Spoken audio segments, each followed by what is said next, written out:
আগে 2 বছর জেল খেটেছিল এরশাদের আমলে, তারপরে 17 বছর বাংলাদেশের বাইরে ছিল লন্ডনে, তারপরে আসলো। কয়েকদিনের মাথায় আল্লাহ খালেদা জিয়াকে নিয়ে নিল, মারা গেল। দেখুন বাংলাদেশের মানুষ তাকে মেজরিটি দিয়েছে, আজকে ভারতবর্ষের এই বাংলাদেশের প্রধানমন্ত্রী হয়েছে। আর ওই কুষ্টিয়া থেকে শুরু করে বর্ডার এলাকাটায় জামাতদের কয়েকজন এমপি নির্বাচিত হয়েছে। আমাদের এখানে এমপি কৃষ্ণনগর বলুন, বহরমপুর বলুন, মুর্শিদাবাদ বলুন, জঙ্গিপুর বলুন, 17 লাখ 18 লাখ করে ভোট পেয়েছে একটা এমপি। আর বাংলাদেশে 5 লাখ 5.5 লাখ 4 লাখ 80 করে একটা এমপি, 300 এমপি সিট। একজন মনোনয়ন করার পর মারা গিয়েছিল, তাই 299টা ভোট হয়েছিল। রেজাল্টের নিরিখে, সংখ্যার নিরিখে বিএনপি মেজরিটি পেয়েছে, আর জামাতরা বেশ কিছু এমপি জিতেছে। এই শুভেন্দু অধিকারী বলছে যে আমি নাকি বাবরি মসজিদ করছি ওই জামাতদের সাথে। আমি 28 সেপ্টেম্বর 2025 কলকাতা এয়ারপোর্ট হয়ে এই কেন্দ্র সরকারের বিদেশ নীতি মেনটেন করে ভিসা নিয়ে আমি অফিসিয়ালি ছাড়পত্র নিয়ে আমি বাংলাদেশ গেছিলাম।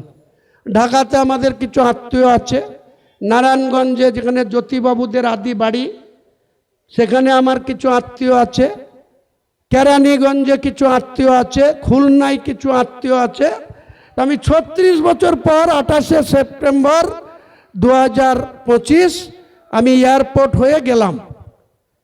তারপরে বিভিন্ন জায়গায় ঘুরে, একদিন নারায়ণগঞ্জ, একদিন কেরানীগঞ্জ, একদিন খুলনা, 3 দিন ঢাকা, এইসব করে লাস্ট ফেরার পথে 10ই অক্টোবর ফেরার পথে একদিন রাজশাহী, তারপরে ওই মেহেদিপুর বর্ডার বাংলা মালদার, ওটা দিয়ে আমি বাড়ি আসলাম। 12 দিন ছিলাম।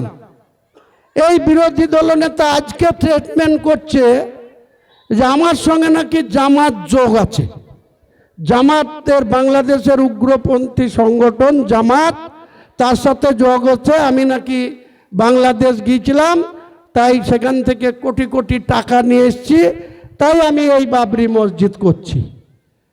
তা আমি এই শুভেন্দু অধিকারীকে বলছি, তুমি ভেড়া নাকি, না তোমাদের কেন্দ্র সরকারটা ভেড়া? আমি গিয়েছি এয়ারপোর্ট হয়ে, 12 দিন বাংলাদেশে থেকেছি। তোমার হাতে তো ইডি, তোমার হাতে তো এনআইএ। বেলডাঙ্গাতে 36টা মুসলমান ছেলেকে বিনা কারণে এনআইএ নামিয়ে বেলডাঙ্গার পুলিশ প্রশাসনের গাফিলতিতে তারা রোড ব্লকেট করলো, তাদের অ্যারেস্ট করা হলো 17 তারিখে। 16 তারিখে শুক্রবার তারা 7 ঘন্টা অবরোধ করলো। পুলিশ, বেলডাঙ্গার আইসি, এসডিপিওরা কেন সেদিন সেই অবরোধকারীদের 8 ঘন্টার মধ্যে থানায় লিগিয়ে আটকে অবরোধ তুলল না? 7 ঘন্টা তাদেরকে অবরোধ করতে দিল।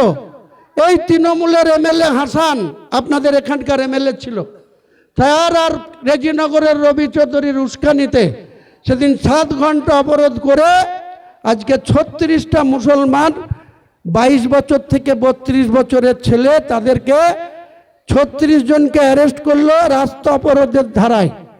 আজকে এনআইএ নামিয়ে দিল। তলায় তলায় যোগ সাজস বিজেপি আর তৃণমূলের। এনআইএ নামিয়ে দিয়ে এনআইএর ধারাতে, একটা দেশদ্রোহী বিরোধী ধারাতে তাদেরকে ট্রান্সফার করে আজকে 36টা ছেলের কি অবস্থা। আমি বলেছি আগামী রবিবারে হাজার হাজার লোককে রোজা করে 3টের সময় বেলডাঙ্গাকে পুরো ঘিরব, বেলডাঙ্গা থানাকেও ঘিরব। কেন অ্যারেস্ট হলো যে ধারায়, তারপরে কেন এনআইএ ধারা তাদের বিরুদ্ধে লাগু করা হবে? সেই 36টা গরিব মানুষের মা, স্ত্রী, তাদের বাড়ির সন্তানরা খাবে কি? কবে তারা জেলে জামিন পাবে তার কোনো ঠিক নাই। আজকে মুসলমানদেরকে এইভাবে দিনের পর দিন তুমি মুসলমানদের তলায় তলায় সেটিং করে তুমি মুসলমানদের ভোট ব্যাংক হিসেবে ব্যবহার করবা, তাদেরকে দুদেল গায়ে আখ্যা দিবা। আগামী দিনে 2026-এ মমতা ব্যানার্জি আপনি প্রস্তুত থাকুন। এতদিন মুসলিমদের দুধেল গাই বলে দুধ খেয়েছেন, তো জুড়া পায়ের লাথি খাওয়ার জন্য প্রস্তুত থাকেন।